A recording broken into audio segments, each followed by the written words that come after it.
Father Okolo and I are out of the house. It is Brother Naaman that we don't know his whereabouts. Whether he's there in the flame, or they have taken him, or he has escaped somewhere. We don't know his whereabouts. This is the situation.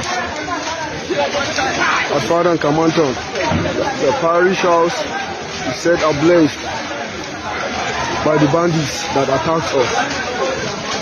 attacked us around some minutes to it. We were able to escape.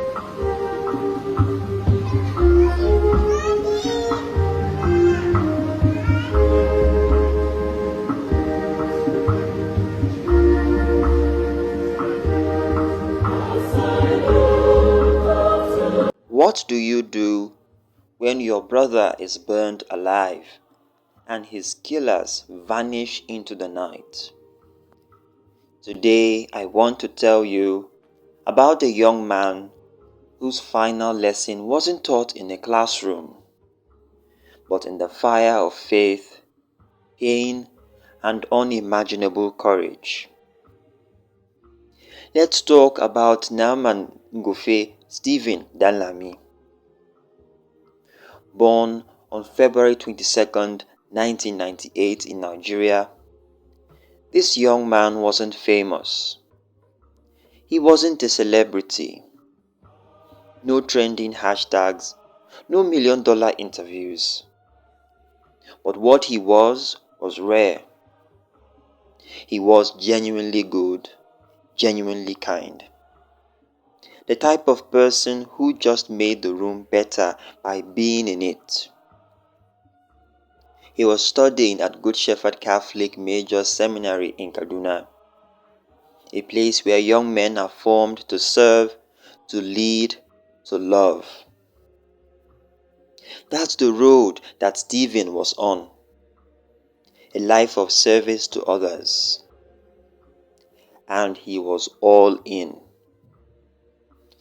But then, everything changed.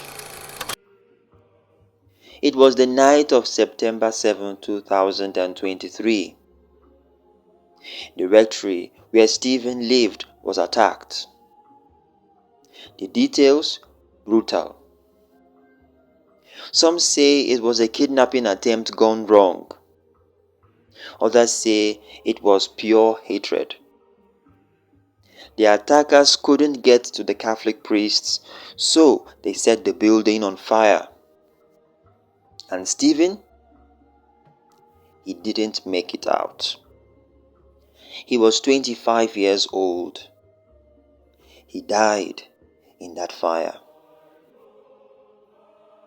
Imagine that for a second. A young seminarian trapped in flames, his life cut short by violence he didn't cause, couldn't stop, and probably didn't see coming. But wait, this story couldn't have ended here. Just another tragic headline, or just another start in a country where this kind of violence happens too often. But that's not what happened. Stephen's story didn't end with rage. It didn't end with revenge.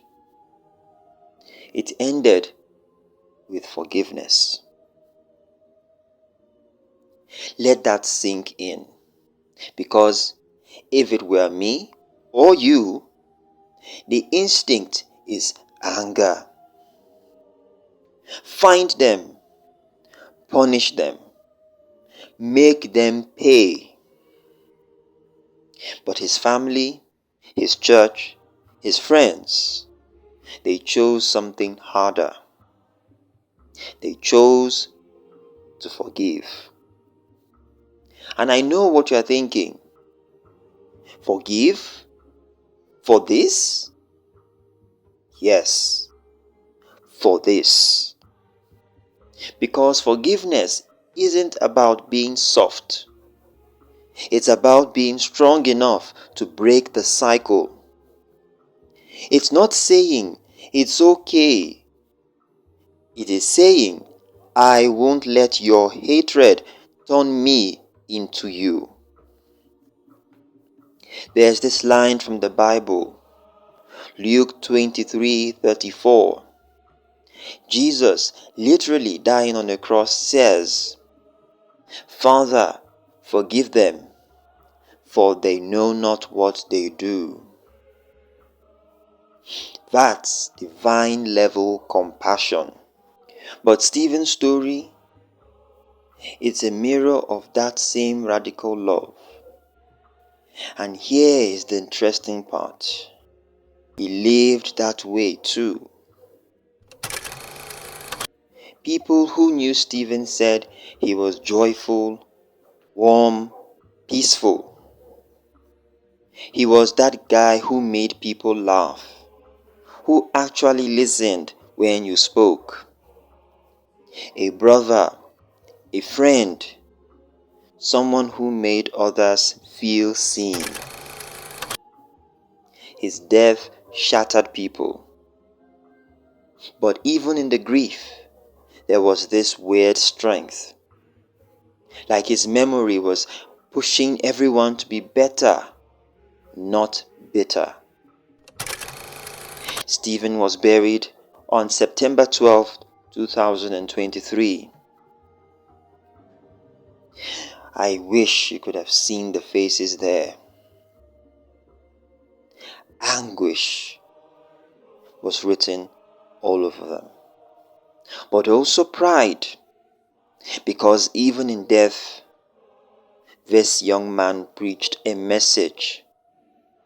Choose light. Choose love. Choose to forgive. So why am I telling you all this? Because in a world where we cancel people over tweets, hold grudges like trophies, and let bitterness run our lives, this young seminarian from Nigeria flipped the script. Stephen Gofe Danlami's final lesson wasn't about doctrine. It wasn't a sermon. It was his life and his death. A message written in ash, carved in courage, and sealed in grace. Stephen showed us that forgiveness isn't weakness. It is wild, painful, countercultural strength. And sometimes, that's what faith looks like. Not polished, not easy, but real. So maybe today we take that lesson with us. Maybe we forgive someone.